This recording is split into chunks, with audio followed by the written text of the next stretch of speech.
안녕하세요. 오늘은 사도행전 24장 22절부터 27절까지 말씀 함께 나누겠습니다. 여러분, 어제 우리는 바울이 벨릭스 총독 앞에서 담대하게 예수 그리스도의 복음과 부활을 전하는 것을 보았습니다. 그리고 오늘 본문은 그 진리 앞에서, 복음 앞에서 이 벨릭스 총독이 어떻게 반응하고 있는지 보여주고 있는데요. 이 벨릭스의 반응이 오늘날 많은 사람들의 반응과 비슷한 것 같아요. 벨릭스가 바울을 통해 진리를 듣습니다. 복음을 듣습니다. 그리고 그 진리 앞에서 떨기까지 합니다. 그런데 결단하지 않습니다. 나중에 말하면서 그 결단을 미룹니다. 그리고 사실 그렇게 미루는 것도 진리를 거부하는 것인데요. 이 오늘 벨릭스의 반응을 살펴볼 때 이 말씀을 통해 하나님께서 어떤 뜻을 알려주실까, 보여주실까 생각하면서 오늘 본문 22절부터 23절까지 말씀을 먼저 보시겠습니다. 벨릭스가 이것들을 듣고는 그 길에 대해 더 완전히 알고 있었으므로 그들에 대한 신문을 연기하여 이르되 총대장 루시아가 내려오거든 내가 너희 일을 최대한 알아보리라 한 뒤 백부장에게 명령하여 바울을 지키게 하고 그에게 자유를 주게 하며 또 그의 지인들 중 누구라도 그를 섬기거나 그에게 가는 것을 백부장이 금하지 못하게 하니라.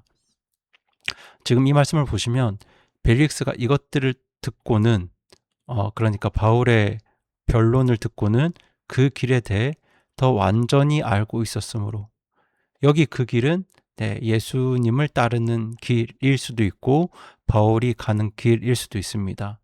그러니까 벨릭스는 지금 바울이 어떤 삶을 살고 있는지 어떤 길을 가고 있는지 정확하게 알았다는 겁니다.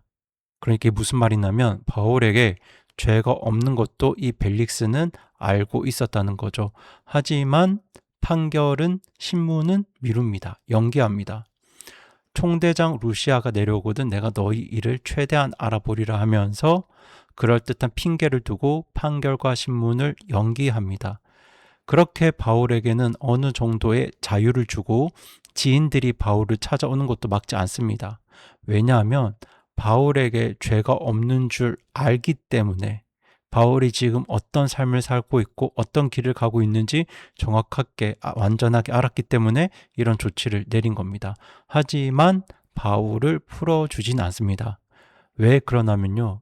그 이유가 뒤에도 나오지만 돈 때문이었습니다. 그러니까 벨릭스는 옳고 그름 때문이 아니라 자기 이익에 따라 상황을 판단하는 사람이었기 때문에 바울을 당장 풀어주지는 않아요. 이어지는 말씀을 저희 계속해서 보시겠습니다. 24절, 25절입니다. 며칠 뒤에 벨릭스가 자기 아내인 유다 여자 드루실라와 함께 와서 사람을 보내 바울을 부른 뒤 그리스도를 믿는 믿음에 관해 그의 말을 들으므로 그가 의와 절제와 다가올 심판에 대하여 강론하니 벨릭스가 떨며 응답하되 이번에는 내 길로 가라. 내게 적당한 때가 생기면 내가 너를 부르리라 하고 며칠 뒤에 이 로마 총독 벨릭스가 아내 드루실라와 함께 바울을 부릅니다. 그리고 이 아내 드루실라는 유다 여자였어요. 그렇게 다시 바울이 전하는 말씀을 듣게 되는데요.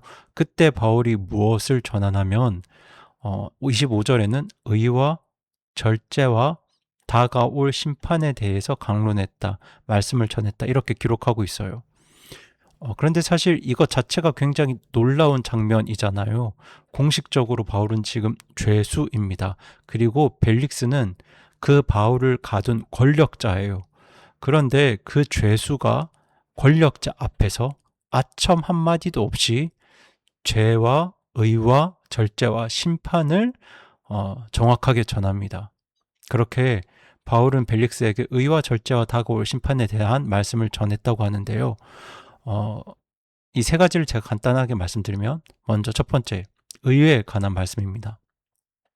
사람은 하나님 앞에서 의로워야 하고 그렇게 의로워야 하나님 나라에 들어갈 수 있지만 우리 모두가 의롭지 않다는 사실을 지금 바울은 전했을 겁니다. 이 말씀은 벨릭스 총독도 하나님 앞에서 결코 의롭지 않다는 말씀을 지금 전하고 있는 겁니다. 그러니까 굉장히 담대한 이야기를 한 거죠. 그리고 두 번째는 절제에 대한 말씀인데요. 여기 절제에 대한 말씀을 왜 전했을까? 많은 성경학자들은 이렇게 생각합니다. 사실 이 총독 벨릭스는 남의 아내였던 드루실라를 데려와서 자기 아내로 삼았기 때문에 바울은 이 절제를 이야기함으로 벨릭스 이런 죄를 짚었다. 많은 성경학자들이 이렇게 생각하고 있어요. 그리고 이제 셋째로 다가올 심판에 대한 말씀을 바울이 전합니다. 총독 벨릭스는 로마법으로 남을 심판했고 사실 로마법이 아니라 자기 판단대로 남을 심판했지만 하여튼 공식적으로는 로마법으로 남을 재판하고 심판하는 사람이었습니다. 하지만 바울은 훗날 이 벨릭스 총독도 하나님의 법 앞에서 하나님 앞에 심판받고 재판받는 날이 올 것을 전했을 겁니다. 그렇다면 여러분, 바울은 왜 이렇게 의와, 그러니까 죄와 절제와 다가올 심판에 대한 이런 말씀들을 전했을까요? 그리스도의 복음을 깨달으려면 먼저 나쁜 소식을 알아야 하기 때문입니다. 여러분, 그 나쁜 소식이 무엇입니까? 내가 죄인이고 하나님 앞에서 심판받아 마땅한 것을 알아야, 그렇게 나에게 구원자가 필요하다는 사실, 이 나쁜 소식을 알아야 누구를 찾게 될까요? 구원자 메시아 예수님을 찾을 수 있기 때문에 복음을 깨달으려면 먼저 나쁜 소식을 알아야 하고, 그래서 바울이 나쁜 소식을 먼저 전합니다. 그래서 그 말씀 앞에 벨릭스가 어떻게 반응했습니까? 네, 여기 보시면 벨릭스가 떨었다고 지금 기록하고 있습니다. 그러니까 진리가 그의 양심을 찔렀던 거죠.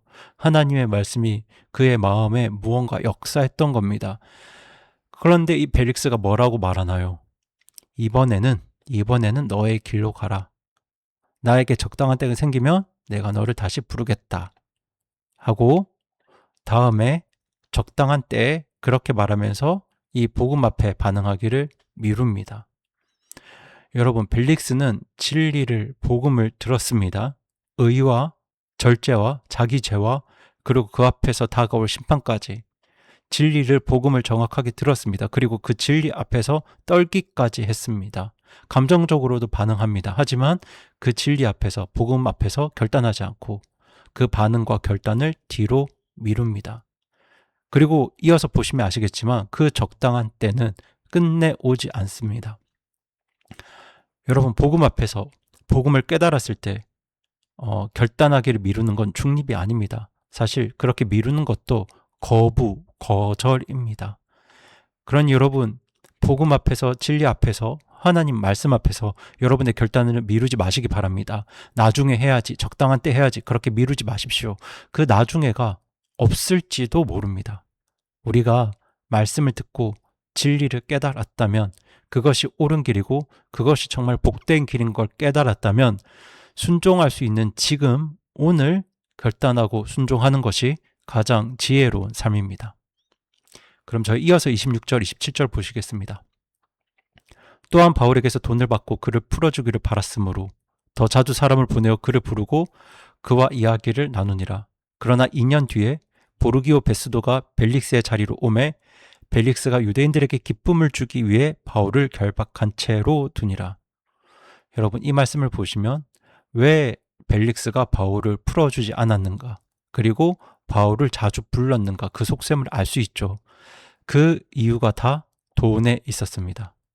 이 벨릭스는 바울이 돈을 갖다 바치기를, 뇌물을 갖다 바치기를 바랬습니다. 그렇게 돈을 주면, 뇌물을 주면 바울을 풀어줘야지, 이렇게 생각했던 것 같아요.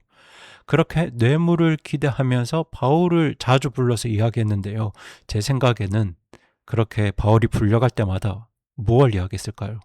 복음을, 예수 그리스도를, 그리고 우리의 죄를, 우리가 우리 죄 때문에 받을 심판을, 이런 것들을 계속 이야기했겠죠. 그렇게 시간이 몇 년이 지납니까? 2년이 지납니다. 2년이 지나고 베스도라는 새 총독이 이제 벨릭스의 자리로 오게 됩니다. 그때 벨릭스가 어떻게 하나요? 유대인들에게 기쁨을 주기 위해 바울을 풀어주지 않습니다. 바울을 감옥에 그대로 둡니다. 결박한 채로 그대로 두고 그곳을 떠납니다. 그렇게 벨릭스는 끝내 복음 앞에서도 결단하지 않습니다. 진리를 듣고 떨었음에도 불구하고 돈 때문에 또 사람들 눈치 때문에 2년을 미루다가 자신을 구원할 기회를 영원히 놓쳐버린 겁니다. 여러분, 저와 여러분은 바울로부터 직접 복음을 들은 적이 없습니다. 하지만 이 벨릭스는 세상에서 가장 위대한 설교자에게서 복음을 들었습니다. 그리고 그 말씀 앞에 떨기까지 했습니다. 그런데 다음에, 나중에 라고 미루다가 자신의 영원한 운명을 구원할 그 소중한 기회를 다 놓쳐버렸습니다.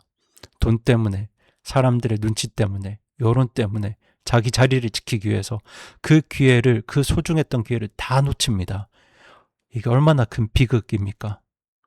그런데요, 여러분, 잘 아시겠지만 바울이 전했던 의와 절제와 심판에 대한 말씀은 벨릭스를 정죄하려는 게 아니었어요. 바울이 전했던 모든 말씀은 이 벨릭스를 예수님께로 인도하기 위한, 구원의 복된 길로 인도하기 위한 말씀이었습니다. 여러분, 의가 무엇입니까? 우리에게는 의가 없잖아요. 그런데 예수님은 완전히 의롭게 사셨습니다. 심판이 무엇입니까? 우리는 심판받아야 합니다. 그런데 예수님은 우리가 받을 심판을 십자가에서 대신 받으셨습니다. 그리고 다시 살아나셨습니다. 그 예수님께 돌이키면 예수님의 의가 나의 의가 되고 하나님의 심판을 받는 게 아니라 영원한 생명을 얻게 되는데, 그렇게 바울은 그 복음을 전했는데 벨릭스는 그 복음 앞에서 적당한 때 나중에를 말하며 결단과 반응을 미룹니다. 여러분, 복음 앞에서 적당한 때는 없습니다. 복음을 듣고 깨달은 그날 결단하고 믿음으로 반응해야 합니다. 그래서 혹시 오늘 말씀을 듣는 분들 중에 그리스도의 복음을 알고도 깨닫고도 그 복음 앞에서 머뭇거리거나 주저하는 분들 계시다면 복음 앞에서의 결단을, 반응을 미루지 마시기 바랍니다. 뭐 돈 때문에, 지금 나의 상황 때문에, 여러 가지 이런저런 이유 때문에 그 결단과 순종을 미루지 마시기 바랍니다. 여러분, 나중에가 없을 수도 있습니다. 복음을 깨닫게 하셨다면 정말 큰 복입니다, 여러분. 그 복음 앞에서 오늘, 지금 회개하고 복음을 믿음으로 예수님께로 돌이키는 그런 복된 역사가 오늘 말씀을 듣는 모든 분들께 있기를 간절히 바라고 소망합니다. 그리고 이미 구원받은 성도님들께도 권면드립니다. 하나님께서 하나님 말씀으로 무언가 깨닫게 해주셨다면 그 앞에서 결단하고 순종하기를 미루지 마시고 즉시 결단하는, 즉시 순종하는 지혜로운 하나님의 자녀들 되시기를 우리 주님의 이름으로 축원드립니다. 그럼 이 시간 함께 기도하시겠습니다. 살아계신 하나님 아버지, 로마 총독 벨릭스는 가장 위대한 설교자 바울로부터 복음을 듣고 그렇게 떨면서도 다음에, 나중에 미루다가 가장 소중한 기회를 다 놓쳐버렸습니다. 주님, 저희가 하나님 말씀 앞에서, 특별히 복음 앞에서 미루지 않도록 성령님께서 저희들 가운데 역사하여 주시옵소서.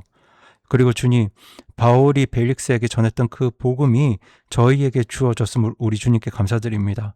저희에게는 의가 없었지만 예수 그리스도의 의가 우리의 의가 되게 하시고 저희가 받을 그 심판을 십자가에서 대신 지시고 다시 살아나신 예수님, 그 예수님께 돌이키게 하여 주신 우리 주님의 은혜로 인해 정말 깊이 깊이 감사드립니다.